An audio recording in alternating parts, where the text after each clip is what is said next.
Hey, what's up guys, it's MGM here, and today I'm going to bring you a deck profile of my zombie deck.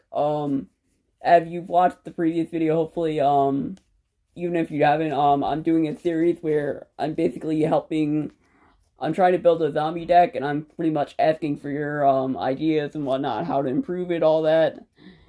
I think I'm pretty much working from scratch in the sense that, most of the deck is built out from the, structure decks, but there are some cards that I was able to get from my collection that I was able to do. But with all that said, let's get into the deck profile. First off, I'm actually sorry. Before we get started, I'm gonna big shout out to Truly Life and Death. I saw you commented in my last video, and I took your suggestions to heart. I added some cards that you might find interesting. I didn't know that much about the ratio, so I felt like I played ratios depending on how much cards I have, and also the fact that like whether I think it'd be better or not to run more 1, 2, or 3. So that being said, let's get into it. First off, I'm gonna run 2 Doom King. He's your boss monster. Basically, when he leaves the field, usually like 90% of the time, unless he's banished, you have a way to bring him back. So that's pretty awesome. And then it's like 2,800 tech, so he's a little bit of a beat stick. Next up, I got a 2 Jackal Bullen. If you watched the previous video, the deck hasn't changed much besides like a few minor things. Then I'm running 2 Necro World Banshee. This is the new card that Truly Life and Death suggested that I think is a really good card. Now I run 2 Vampire Fraulein. Fraulin's really good because, I'm probably mispronouncing that, but whatever. Fraulein is really good for the fact that it's basically like an Honest for zombies in the sense that you pay a certain amount of life points while Fraulin's on the field, and you can give either, I'm not sure if it's either it or, let me double check, but quick fact.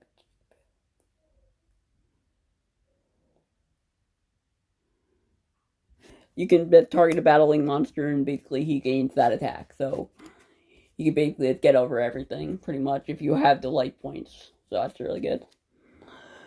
I run 3 Unizombie. Unizombie is basically like a combo extender kind of thing, even though the deck is not super combo oriented. Well, there is a combo oriented variant, but I'm just not playing it. Um, 3 Mizuki, 2 Gozuki. I'm running 2 Glow Up Bloom. I might bump that up to 3, but I'm not really sure what I'm doing with that yet. This is your tuner, so it helps you get out a lot of your synchros, and then also the fact that he's really easy to get out, whether that and like bring back and be able to abuse his effect a couple times. Then I run 3 Shiranui Solitaire, and lastly for the monster, I run 1 Shiranui Spectral Sword Shade. Just for, I think the Shiranui engine's really good, so, I would like to run some of those cards at least, so, I also found this in my, binder, so I decided to put it in. Moving on to the spell lineup. I do run 3 Zombie World, obviously. This is the whole reason this deck is good, pretty much. It's for, control decks. It's because, basically, once it hits the field, all cards in your opponent's, field and graveyard become zombie monsters. So basically, it not only stops them from doing their effects, because most of their effects probably have something to do with like, oh, you need a Cyberus monster, you need a wind monster, or you need a winged beast monster, all that.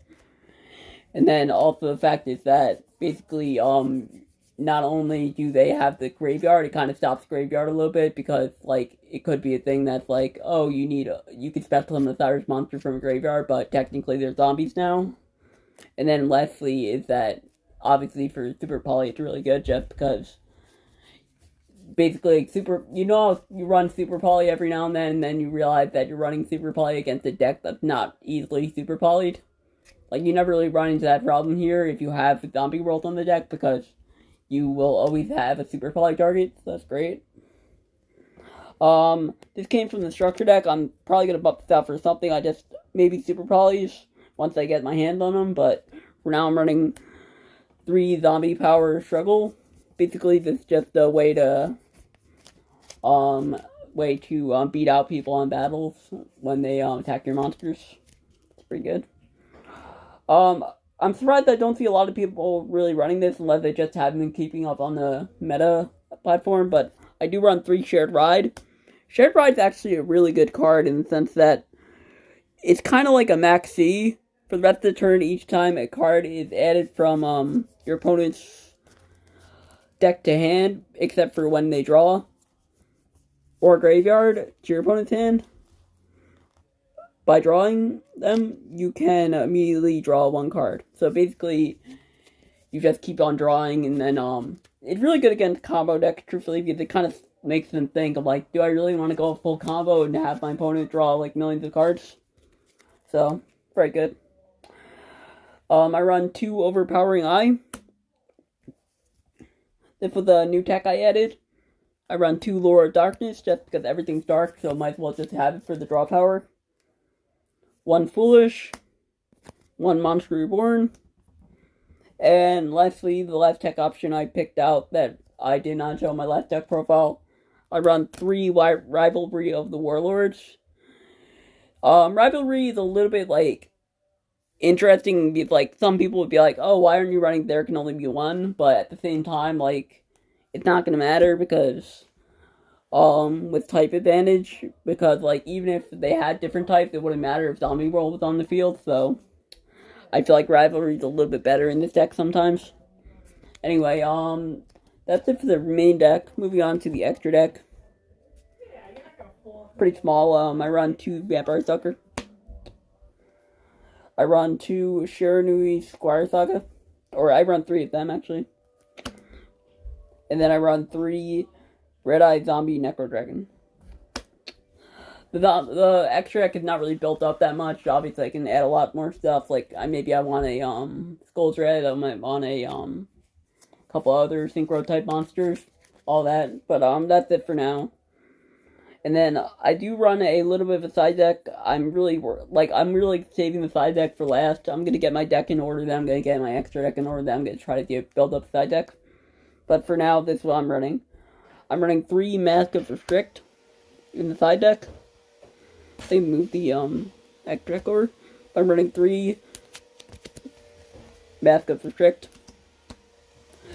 Basically, I do run this card just because not only it is sometimes helpful, but I personally have a vendetta against True Draco. I hate them so much. Like, they beat me so many times that it's like annoying because I don't know how to out them. And so basically, I have a friend at my locals that plays True Dracos a lot, and I love him, but he annoys me by playing True Dracos. So this is a great way to basically shut him down because it basically just doesn't let people tribute summon. So that's really good. And then also, it's kind of True Draco, but it's also kind of just any deck. Triple Anti-Spell Fragrance. Basically, if you want your opponent to not pop off as much in the first turn, you basically flip this on them and force them to be like, oh, they can't activate Searchers until the next turn, all that. Stopping them from activating spells straight from the hand and having them set it first before activating. So, that's pretty much it for the deck profile. Thanks so much for watching, guys. Once again, I am looking for suggestions on this video, what you guys think about it, what I can do to improve it, all that. I also got a comment from the same guy, Truly Life and Death, about watching the Kali Effect video, so I will definitely tune into that, and I'll see what I want to work with from there. But, with all that being said, thanks so much for watching, guys. If you liked the video, please, consider subscribing. It really helped me out. Like the video if you enjoyed, and that will help it get in the circulation of the YouTube algorithm. And all that, thanks so much. See you guys.